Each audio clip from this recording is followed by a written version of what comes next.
Hey, what's up, everybody? I'm here to review some TikTok financial advice. Some of it is good, some of it's bad, some of it's okay, some of it's crazy. So tell me what you think. Let's just dive right into the first video. You want to know a trick I've learned that feels illegal? Here it is. Anytime I want to buy something, I do a little math and I figure out how I can get it for free using passive income. And this is how. So let's say, for instance, I want to buy a brand new truck. We'll call it a $75,000 truck. Right now, you can get a $75,000 truck, get an 84-month loan on it because they're stretching loans out forever at probably like 2.9% interest. Payments on that truck are about $980 a month with nothing down. So how do I make the $980 a month? So, right off the bat, I don't care what you do for work. I don't see how you can justify needing a $75,000 truck. If you could drop $75,000 in cash and like today on the spot, and that doesn't affect your financial position or anything like that, cool. Yeah, go ahead and do it. Not a lot of people can do that today. But if you're trying to convince yourself that you need to finance a $75,000 truck, something's wrong. And let's just say you're a contractor and you tell yourself, oh, I need a nice truck. I have to drive from job site to job site to job site, and it has to be reliable, has to be safe, and all these things. That doesn't mean it needs to cost $75,000. And if it's a work truck, it's going to get beat up anyway. So let's just get something that's more practical, like a used $10,000, $15,000 truck, and let's save up for it and buy it in cash. So let's see how this thing's supposed to be free. So what I do is I look for properties that I could rent out that generate enough money in passive income to cover the loan payment on the truck that I want to buy. So So buy a house to buy a truck. Go into debt for a house to go into debt for a truck. That doesn't make any sense. Also, I've bought trucks or I've bought vehicles and I've bought homes before. When you can't just go and buy a home. It takes time. It takes a lot of time. Also, if you spent $200,000 on a home and that you financed with nothing or 5 or 10, 15% down, and then immediately went to finance a $75,000 truck, they're probably not going to want to finance you because you just bought a $200,000 home. Like, what bank is going to say, oh, yeah, yeah, yeah, this is a really good risk we could take, guys. This person just bought a $200,000 home. Let's give them another $75,000 for this truck that he's put nothing down on. It's crazy. in this case, we need about $980 a month. So I'd look for a house that's around $125,000 to $150,000, but let's use $125,000 for example. You can find duplexes for $125,000 all day long in states like Memphis, Little Rock, Arkansas, and other places. They rent for about $750 to $800. It's not a big deal. He said states like Memphis. Memphis is a city. Okay. Side. So that is $1,500 to $1,600 a month. You can get a loan on these properties with 20% down, so about $25,000 out of pocket, and 30 years at 3.5% fixed interest. And you would probably net somewhere in the range of like 900 to 1,000. So he just said we have 30, whatever, 25,000, $30,000 of expendable money instead of buying instead of buying a $15,000, $20,000 truck with the $30,000 you have. Go ahead and just put that down on a house so we can put nothing down on a truck and finance everything. That's crazy. $1,000 a month. So you're going to put money down on the truck, the boat, the car, whatever it is that you want to buy anyway. You might as well put the money down on a house, collect the rents from the house, use the rents to pay for your depreciating assets. You make appreciation on the house. At any point you want to sell the truck, get rid of it, start collecting the monthly rent instead, you can do that. And best part is, I like this the best. So as I'm paying the loan down on the truck, I'm paying the loan down on the house. Whenever I want to sell the truck, I've usually got some equity in the truck at this point. I can roll over the truck every single year, drive a brand new truck every single year for free. It doesn't cost me any money. Somebody else is paying for it. That's the trick. That's not a trick. That's a bad bet. You're betting that one, you're gonna buy. Okay, so just think of where you live. Let's say you live. All right, California is like an extreme option. Let's just say like you live in Texas or Colorado. It's like somewhere Midwest, South, somewhere over there. Even if you live in California, do this thing in your head. Okay, he said there's duplexes and stuff that are selling for $150,000.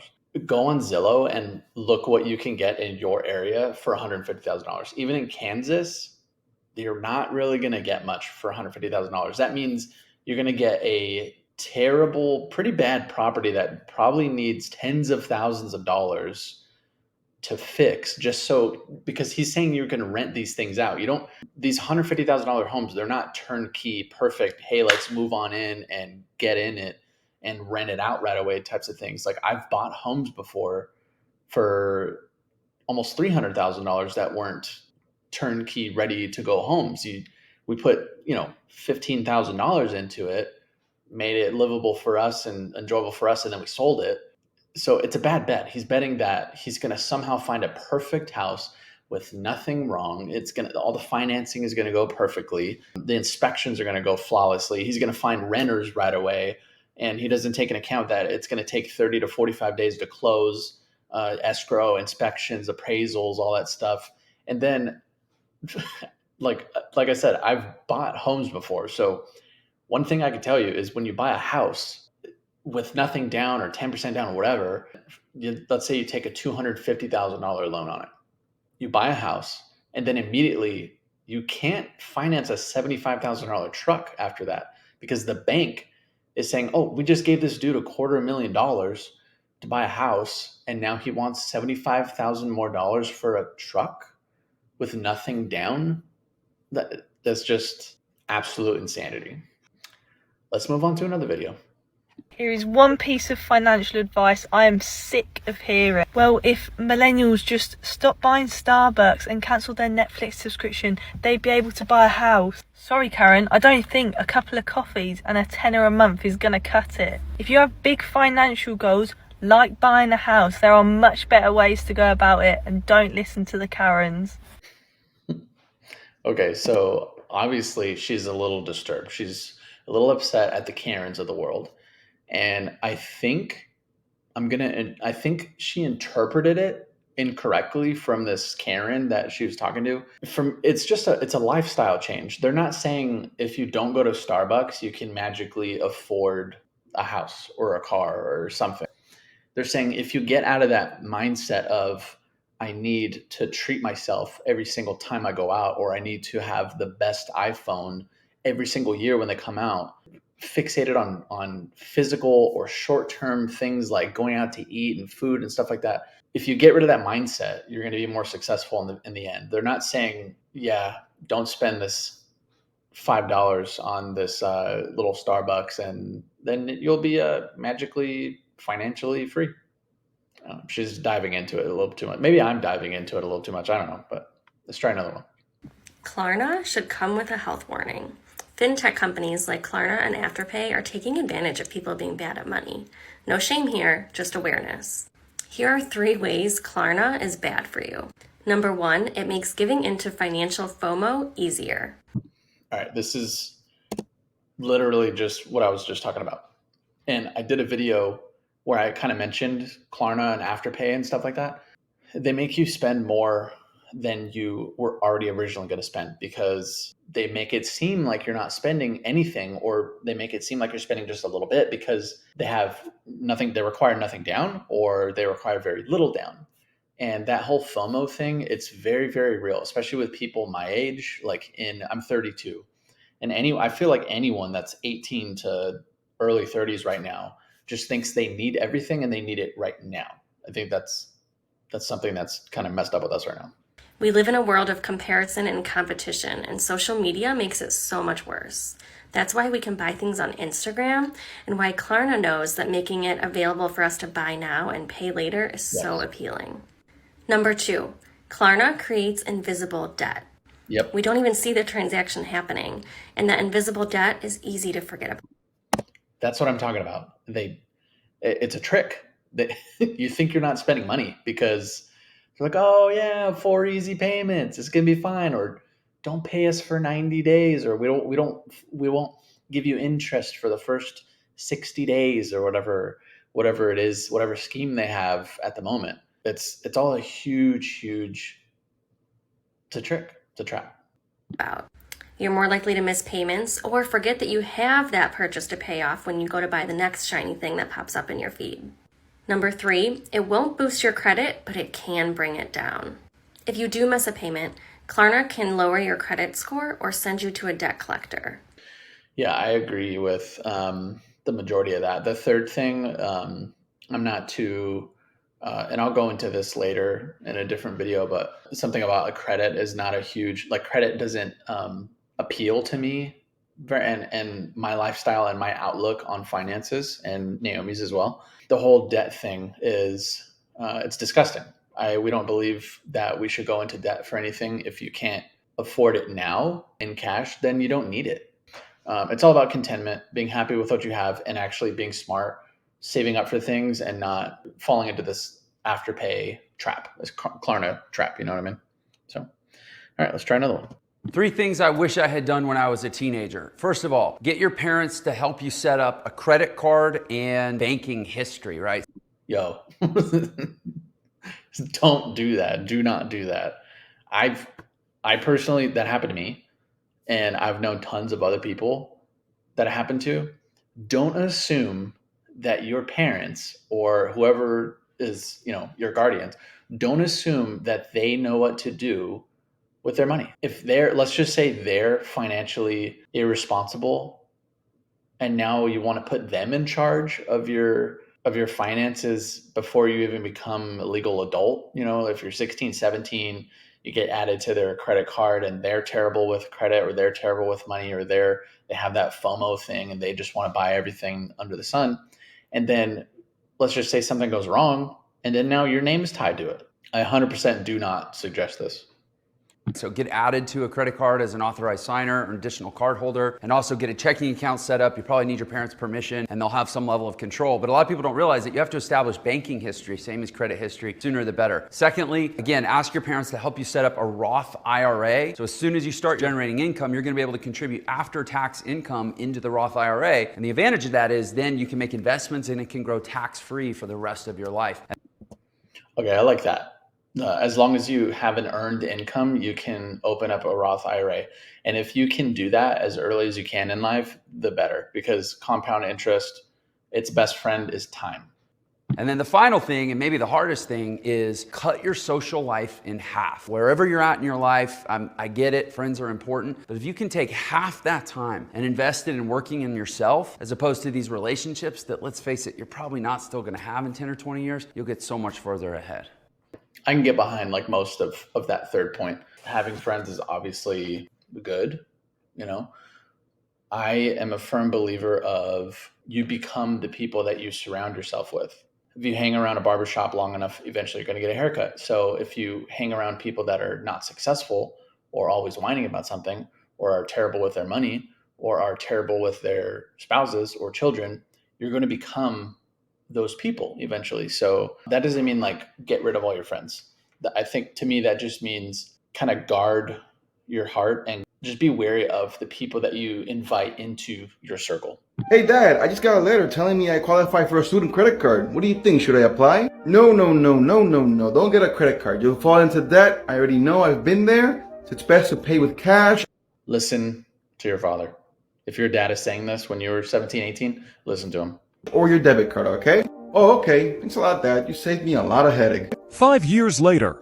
Hey, bank, I'm looking for a loan to buy a new car. What can you offer me? Well, unfortunately, sir, you have no credit history. How do we know you're going to pay us back? Well, my dad always told me never to use a credit card. That's why I never built the history. Well, sir, given the situation, we can only offer you a loan at a 10% interest rate. 10%? That's really high. I knew I should apply for that credit card when I was younger. That's crazy.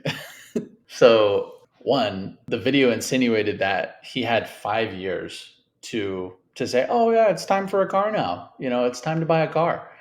If you save $200 a month for 5 years, you'd have $12,000. So if you use that time wisely and saved your money, lived below your means, you wouldn't have the need to finance a car. The whole I deserve this, I deserve to go into debt for tens of thousands of dollars because I deserve a nice car. It just doesn't sit well with me. What is the most old school, old fashioned, terrible financial advice you've ever received? That you need a pension or a 401k for retirement. Sure, they're not bad things to have if they're available to you, but they're not the only option. And quite frankly, they're not even the best of options.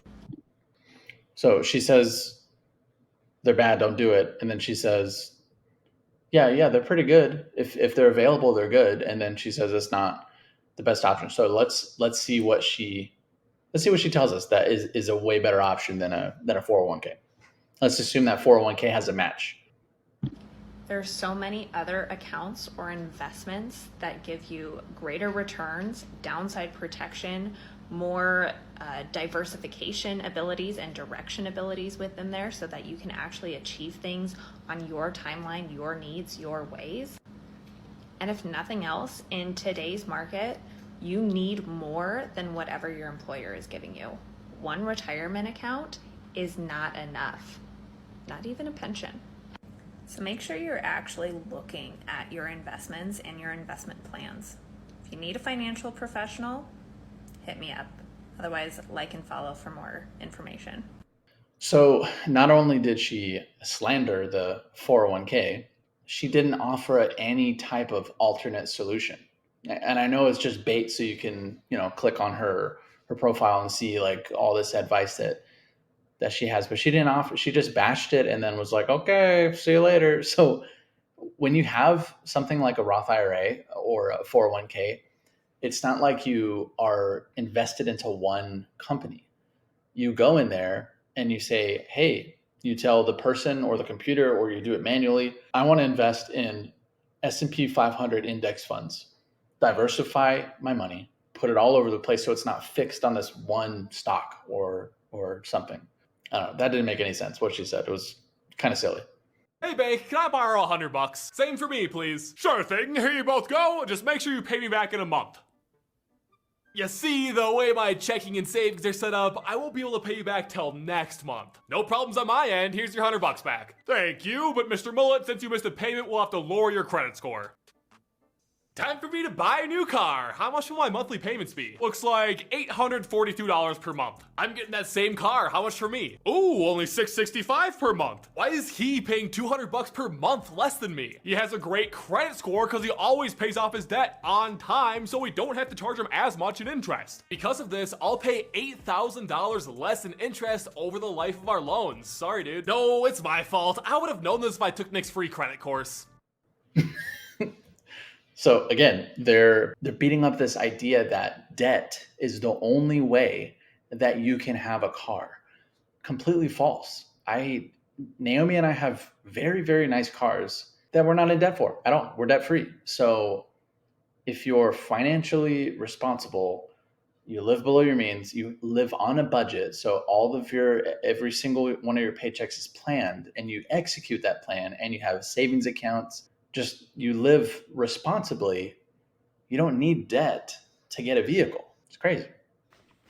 So I'm on that side of TikTok where everybody's saying that we're going into a recession. I'm usually trying to be really smart about my money and try not to buy things too unnecessarily. And I'm like, yeah, I'm going to be one of those millionaires that come out of the recession. But at the same time, I'm also like, oh, I need that $40 plant pot. I like that one. That's I definitely can relate with that. I mean, there are things that we want in life. Maybe you can afford it in the long run. It's not going to make a huge dent, but I feel like our generation is just kind of fixated on things and stuff and needing it now. Hashtag treat yourself. I know her video was just her being silly and whatever. If you practice those types of lifestyles that help you be content with what you already have, you're not going to fall for all these financial traps that are out there. And you're going to live a pretty decent life if you learn to be happy with what you have been given. Let me know what you think. I hope you enjoyed this, some of these clips. I think it was enjoyable for me. So I hope you had a good time. But yeah, like, subscribe, share. See ya.